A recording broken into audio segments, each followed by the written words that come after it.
ரெக்கியை பற்றி எனக்கு ஒரு 35 வருஷத்துக்கு முன்னாடி தெரியும். இருந்தாலும் அது மெடிக்கல் ப்ரொஃபஷனலுக்கு மட்டும்தான் அப்படின்னு நினச்சிட்டு நான் அதில் ஒரு சீரியஸாக ஒரு இன்ட்ரெஸ்ட் எடுக்கலை. இவர் சொன்னதுக்கப்புறம் அந்த ரெக்கி மேலே இருந்த இன்ட்ரெஸ்ட் எனக்கு ஜாஸ்தியாச்சு.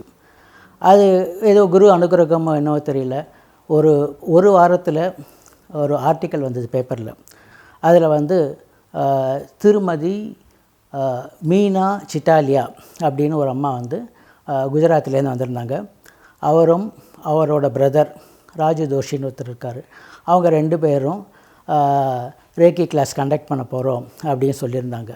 அது சொன்ன உடனே எனக்கு ஒரு ஆச்சரியமாக இருந்தது. சரி, நமக்கு ஏதோ குரு கடாட்சம் இருக்குது, ஆகையினால நமக்கு ரேக்கி கற்றுக்கிற டைம் வந்துடுச்சுன்னு சொல்லிவிட்டு அவங்கக்கிட்ட அப்ரோச் பண்ணேன்.